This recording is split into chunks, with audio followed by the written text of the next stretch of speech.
Hello students, हम लोग पढ़ रहे थे आतंकवाद। उसी को हम कंटिन्यू कर रहे हैं कि आतंकवाद क्या है। ये हम लोग पढ़ चुके हैं कि कैसे इसकी शुरुआत हुई और किस अर्थ में ये भारत में आया और भारत में किस तरीके से आतंकवाद एक बहुत बड़ी समस्या बनी हुई है।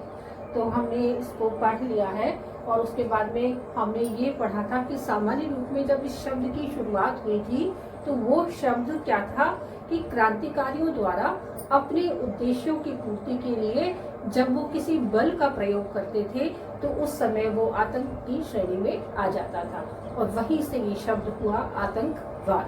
तो धीरे धीरे ये शब्द का प्रारूप बदलता चला गया और ये जो है आतंकवाद बहुत अधिक बढ़ गया। फिर हमने पढ़ लिया है कि पंजाब में आतंकवाद किस तरीके से बढ़ा और उसके बाद में हमने ये पढ़ा। अब हम ये उसी क्रम में आगे पढ़ेंगे कि जम्मू कश्मीर में ये किस तरीके से बढ़ा। तो हमें ज्ञात है कि जम्मू कश्मीर तब से लेकर अब तक क्या बना हुआ है, एक मसला बना हुआ है। क्योंकि बात किस समय की है, बात हमारी स्वतंत्रता प्राप्ति के समय की है और स्वतंत्रता प्राप्ति के समय से पूर्व ही जब ये ऐलान हुआ था कि ब्रिटिश सरकार द्वारा कि जो भी देशी रियासतें या जो भी राज्य, जो भी क्षेत्र विशेष के लोग हैं वो भारत में शामिल होना चाहते हैं या पाकिस्तान में शामिल होना चाहते हैं, वो स्वेच्छा से अपनी इस इच्छा को सरकार से मनवाने का प्रयास कर सकते हैं। लेकिन उस समय जो जम्मू कश्मीर के राजा थे हरि सिंह, उनके सामने एक समस्या उत्पन्न हो गई। वो समस्या क्या थी कि हरि सिंह जो राजा हिंदू थे और कश्मीर की जो जनसंख्या थी, आबादी वो मुस्लिम थी। तो हिंदू और मुस्लिम जो व्यूज थे वो कहीं ना कहीं टकराव की स्थिति में थे, विवाद की स्थिति में थे। इसलिए उनके लिए निर्णय लेना थोड़ा मुश्किल हो रहा था कि किस प्रकार से निर्णय लिया जाए कि जनता भी संतुष्ट रहे और राजा हरि सिंह भी संतुष्ट रहे। तो उस समय ये आतंकवाद की शुरुआत हुई कि जब जनता ये चाहती थी कि पाकिस्तानी जनता चाहती थी कि पाकिस्तान में विलय हो और हिंदू राजा हरि सिंह की शायद आंतरिक मंशा ये थी कि भारत में इसका विलय हो।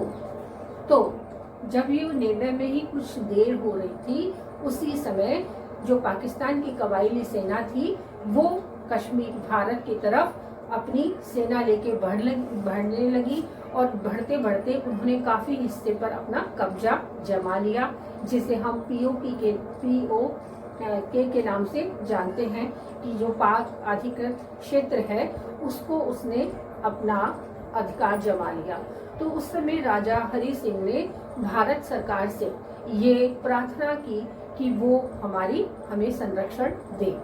इसका अर्थ ये हुआ और भारत सरकार ने उन्हें संरक्षण दिया भी। और संरक्षण देने के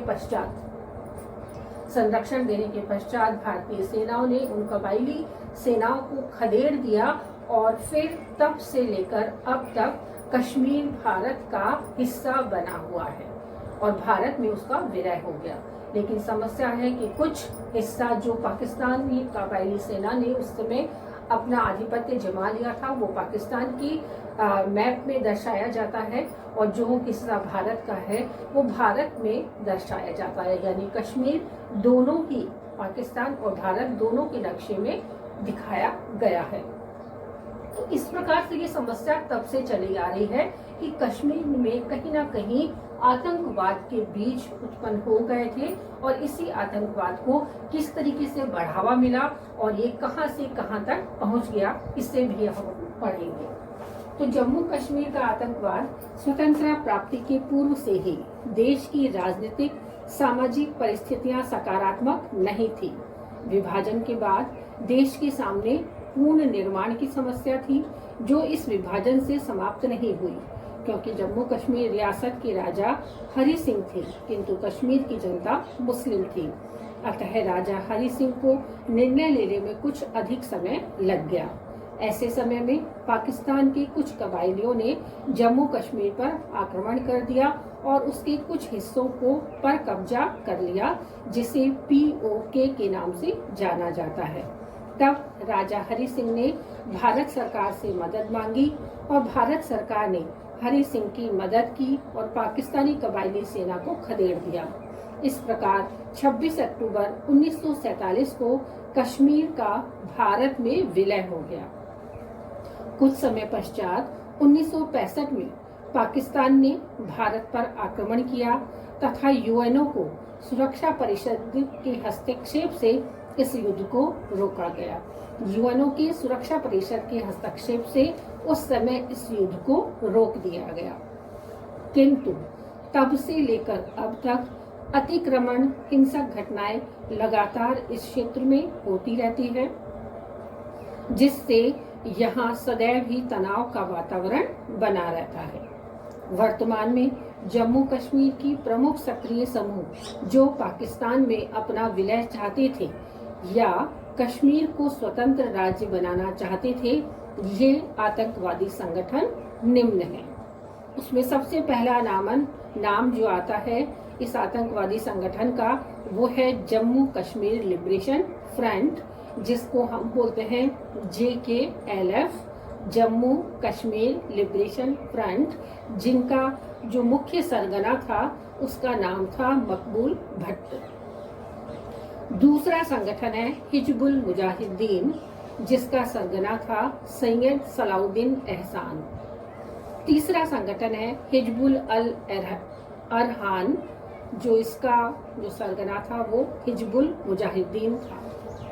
अगला है मुस्लिम जाबाज फोर्स, ये आतंकवादी संगठन का सरगना था फिरदौस अहमद बाबा।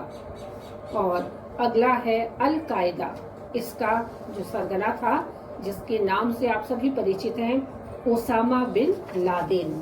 तो ये जो मुख्य सरगना थे कश्मीर के आतंकवादी संगठनों के, इन्हीं ने कश्मीर में इस आतंकवाद को लगातार पनपा रखा था। और उपयुक्त परिस्थितियों से निपटने के लिए 1996 में डॉक्टर फारूक अब्दुल्ला की सरकार बनी, जिन्होंने आतंकवाद को गहरी चोट पहुंचाई। उसके बाद उमर अब्दुल्ला सरकार और महबूबा मुफ्ती सरकार ने भी आतंकवाद को जड़ से समाप्त करने का बीड़ा उठाया तथा वर्तमान प्रधानमंत्री श्री नरेंद्र मोदी व गृह मंत्री अमित शाह ने मिलकर कश्मीर से धारा 370 व 35A हटाकर उसका भारत में पूर्ण विलय कर दिया है। ये 5 अगस्त 1919 में ये निर्णय लिया गया, जिसके बाद से कश्मीर में अब आतंकवाद एक तरह से समाप्त हो गया है। तो हम पूरा का पूरा जम्मू कश्मीर में जो मुख्य संगठन थे आतंकवाद के, उन सब के बारे में हम लोग पढ़ चुके हैं।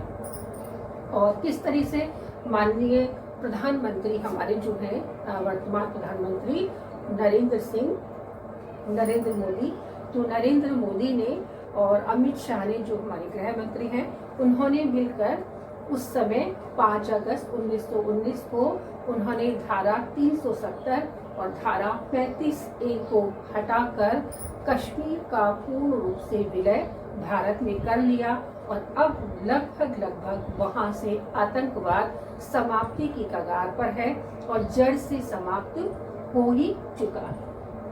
अगला आतंकवाद का प्रकार है नक्सलवादी आंदोलन। ये भी आंदोलन आतंकवाद से ही रिलेट करता है। और ये नक्सलवादी आंदोलन क्या था, इसे अब हम पढ़ेंगे। पश्चिम बंगाल में साम्यवादी दल जो भारत में मार्क्सवाद, लेनिनवाद व माओवाद के सिद्धांतों को प्रसारित करना चाहता था, जिसे चारू मजूमदार के नेतृत्व में इस नक्सलवादी आंदोलन का प्रारंभ हुआ, जिसका उद्देश्य सामाजिक, आर्थिक और न्यायिक आधारित व्यवस्थाओं को केंद्रित करना था। नक्सलवादी गतिविधियां मध्य प्रदेश, बिहार, झारखंड, छत्तीसगढ़, उड़ीसा, आंध्र प्रदेश व महाराष्ट्र में धीरे धीरे फैल गई थी, जिससे मजदूर वर्ग मिलकर पूंजीपतियों की हत्या करते रहते थे और ये संघर्ष लगातार चलता रहा। किंतु वर्तमान में काफी हद तक इसे रोकने के प्रयास किए गए और 1972 में चारू मजूमदार की मृत्यु हो गई। इससे इस संगठन में नेतृत्व का अभाव उत्पन्न हो गया और 1977 में एक नक्सलवादी नेता संतोष राणा ने पश्चिमी बंगाल विधानसभा में प्रवेश किया और एक नक्सलवादी नेता कानू सान्याल ने भी आत्महत्या कर ली, जिससे यह नक्सलवाद की गति स्वतः ही धीमी पड़ गई और ये भी लगभग समाप्त हो चुका है। तो नक्सलवाद मार्क्सवाद, लेनिनवाद और माओवाद के सिद्धांतों को फैलाना चाहता था। तो लेनिनवाद क्या है या मार्क्सवाद क्या है और माओवाद क्या है, हमें इसे समझना होगा। तो मार्क्सवाद हम लोग पढ़ेंगे बाद में कि मार्क्सवाद क्या है। वैसे फर्स्ट ईयर में हम लोग पढ़ चुके हैं कि मार्क्सवाद क्या है। मार्क्सवाद अर्थव्यवस्था से असंतुष्ट लोगों के बीच से जो एक सिद्धांत उत्पन्न हुआ था कि हमेशा ही जो पूंजीपति वर्ग है वो श्रमिक वर्गों का शोषण करता है और शोषण की वजह से पूंजीपति वर्ग में और गरीब वर्ग में या शोषित वर्ग में एक लंबी खाई उत्पन्न हो गई है। ये मार्क्सवाद कहलाता है। इसीलिए इनमें हमेशा संघर्ष चलता रहता है। इस पूंजीपति चाहता है अधिक से अधिक मुनाफा प्राप्त करना और श्रमिक चाहता है अपने काम का अधिक से अधिक दाम मिलना। दोनों के विचारों में सैद्धांतिक मतभेद के होने की वजह से ही ये लगातार इनमें संघर्ष चलता रहता है। दोनों को एक दूसरे की जरूरत है, लेकिन जरूरत होने के बावजूद भी ये संघर्ष लंबे समय से चला आ रहा है, ऐसा मार्क्स का मानना था। तो मार्क्स ने कहा कि पूंजीपतियों में और श्रमिकों में हमेशा संघर्ष चलता है, लेकिन इस विचारधारा को उल्टा किया लेनिनवाद ने। तो लेनिनवाद ने ये कहा कि नहीं, हमेशा पूंजीपतियों में और श्रमिकों में शोषण और अत्याचार की कहानियां नहीं रही है। ऐसे बहुत सारे उदाहरण हैं जहां पे श्रमिक और पूंजीपति वर्ग के जो लोग हैं वो दोनों साथ मिलकर चले हैं। समय आने पर पूंजीपतियों ने भी श्रमिकों की मदद की है और श्रमिकों ने भी पूंजीपतियों का बहुत साथ दिया है। तो ऐसे समय में लेनिनवाद ने कहा कि नहीं, संघर्ष नहीं, सहयोग ही जीवन का आधार है। तो इसे लेनिनवाद माना जाता है। और तीसरा है माओवाद। उसका प्रसार भी पश्चिम बंगाल में इस नक्सलवादी आंदोलन के द्वारा बहुत अधिक चलाया गया। और वो आंदोलन क्या था? माओवाद के सिद्धांत क्या थे कि जो चीज हमें चाहिए उसको हम कनपट्टी पे आप गन रखिए और गन रखने के बाद आपकी मर्जी आए जो बात मनवा लीजिए। तो इस तरीके की सिद्धांतों को फैलाना चाहता था माओवाद कि हमें यदि कोई चीज हासिल करनी है तो उस व्यक्ति को इतना डरा दो, इतना धमका दो, इतना दबाव बना दो उसके ऊपर कि वो अपने बारे में कुछ सोच ही ना सके। तो ये जो माओवाद था, मार्क्सवाद, लेनिनवाद और माओवाद के तीनों के विचारों का समावेश था ये नक्सलवादी आंदोलन, जिसे फैलाने का जिम्मा लिया किसने? चारू मजूमदार ने। तो चारू मजूमदार का जो नेतृत्व था वो बहुत ही प्रभावशाली था और उससे नक्सलवादी आंदोलन धीरे धीरे चलता चला गया। उसके बाद में अचानक से ही 1977 के आसपास चारू मजूमदार की हत्या हो गई और उसके बाद में एक नेतृत्व, जो प्रभावशाली नेतृत्व का धनी व्यक्ति था, उसका अभाव इस नक्सलवादी आंदोलन में देखा गया।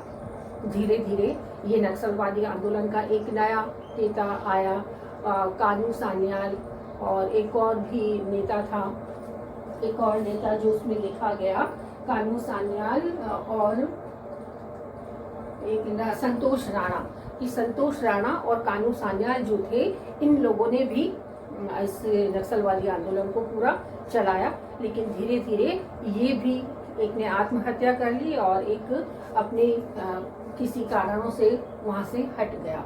तो इसी वजह से ये जब आंदोलन धीरे धीरे समाप्ति की कगार पे था, तो इस समाप्ति के पश्चात ये अपने आप ही इसकी गति धीमी हो गई, क्योंकि इसको प्रभावशाली नेतृत्व नहीं मिल रहा था, इसलिए इसकी गति धीरे हो गई। तो इस धीमी गति के कारण ये ऑटोमेटिकली समाप्त हो गया। तो इस प्रकार से हमने 3 प्रमुख आतंकवाद के बारे में पढ़ा, जो पंजाब में था, जम्मू कश्मीर में था, और नक्सलवादी जो बिहार, बंगाल, जम्मू पश्चिमी बंगाल, छत्तीसगढ़, झारखंड, ऐसे कई सारे क्षेत्रों में फैला हुआ था। तो अब हमें ये जानना होगा क्यों होता है आतंकवाद, क्यों पैदा हो जाता है, उसके कारण क्या होते हैं। तो इसके प्रमुख कारणों को के बारे में अब हम पढ़ेंगे कि आतंकवाद के प्रमुख कारण क्या हैं।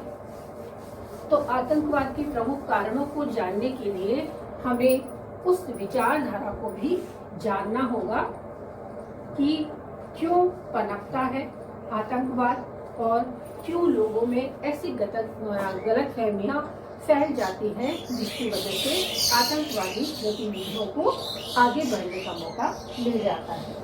उसमें पहला कारण है सामाजिक आर्थिक न्याय का अभाव।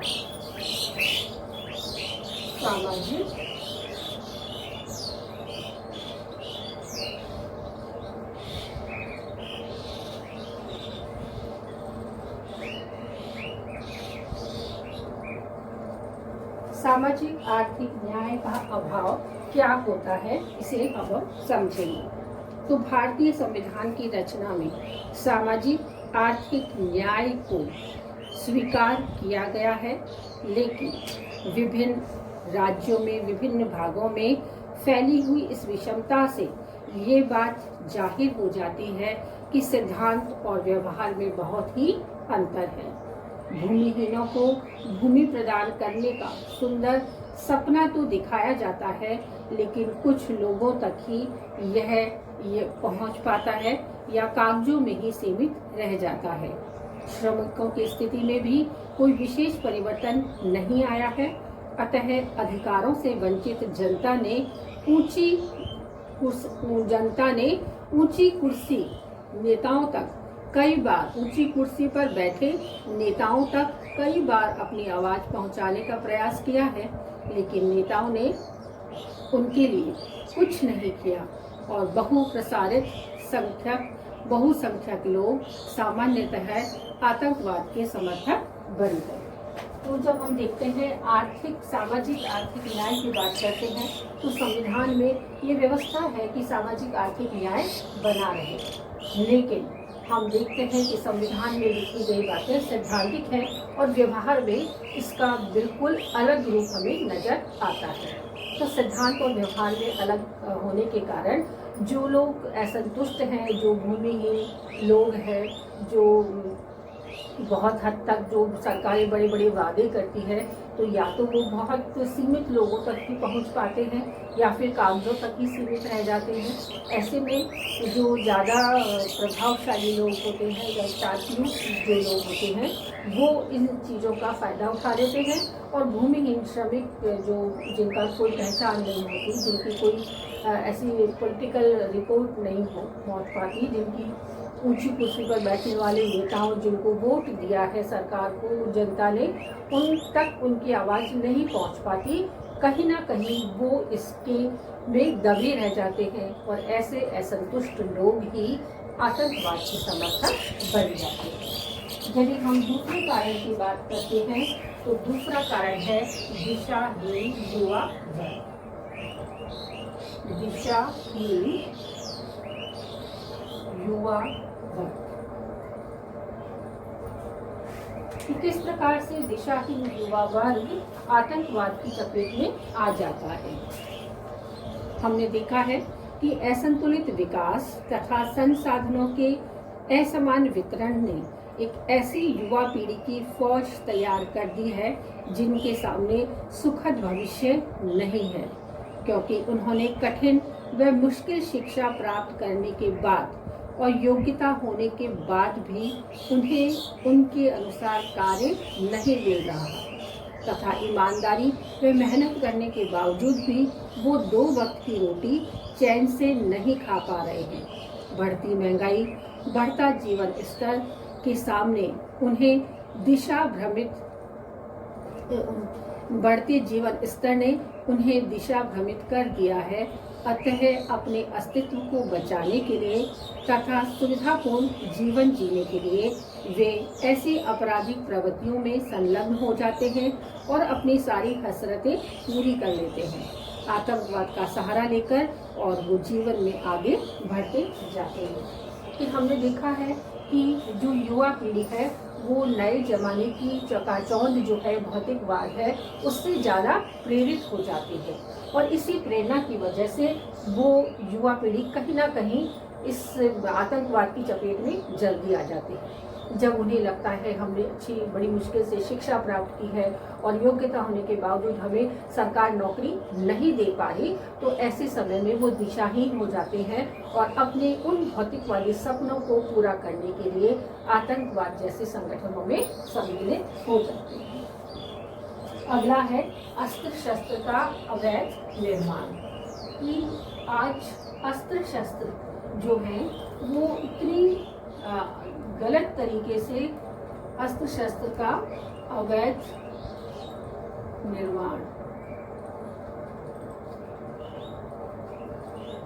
कि इतना आसान है अस्त्र शस्त्रों को बनाना और बेचना, क्योंकि बनते जब ही हैं ज़्यादा से ज़्यादा अस्त्र जब उनकी डिमांड होती है, और डिमांड होने की वजह से वो बहुत आसानी से बनाए भी जाते हैं और बेचे भी जाते हैं।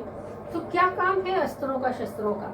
क्यों बेचे और खरीदे जाते हैं? वो घर में सजाने के लिए या पूजा करने के लिए तो खरीदे नहीं जाते, वो अपने किसी न किसी गलत उद्देश्य की पूर्ति के लिए इस प्रकार के अस्त्रों का प्रयोग करते हैं। तो स्वतंत्रता प्राप्ति के पश्चात 1958 में यह निर्णय लिया गया था कि शस्त्रों का निर्माण सार्वजनिक क्षेत्र के द्वारा और या सुरक्षा के लिए ही अपनाया जाएगा, लेकिन वर्तमान में उद्योगों, अवैध शस्त्र निर्माण और हथियारों की तेजी से बनाए जाने की प्रक्रिया ने व्यक्ति इतना तेज हो गया है कि अपना जाली नाम और पता लिखवाकर आसानी से इन हथियारों को प्राप्त कर लेता है।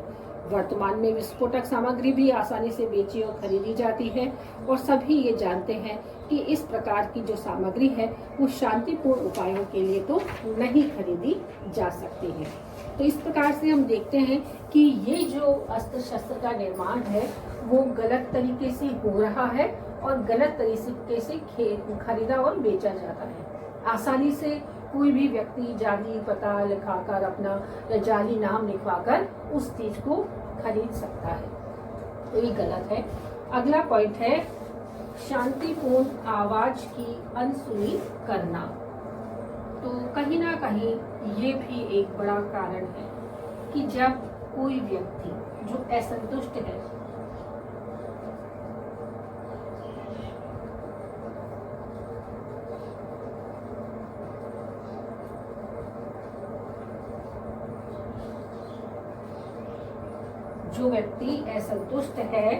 वो जब शांतिपूर्ण तरीके से कोई कार्य करता है तो सरकार उस ओर ध्यान ही नहीं देती।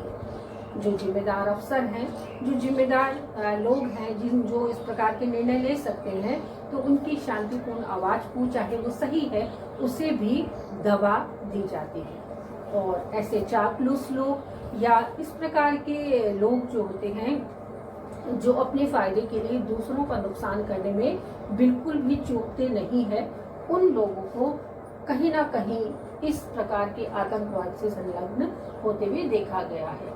तो सरकार वर्तमान समय में शासन व्यवस्था में सत्ताधारी इतने असंवेदनशील हो चुके हैं कि वे शांतिपूर्ण तरीके से उठने वाली आवाज को अनसुनी कर देते हैं। जब तक लोग जोर जोर से शोर मचाकर अपनी बात नहीं कहते, तब तक सरकार उन्हें टालती रहती है, जिससे जनता के मन में कई प्रकार की शंकाएं उत्पन्न होती है और समाधान में अनावश्यक देरी होने लगती है।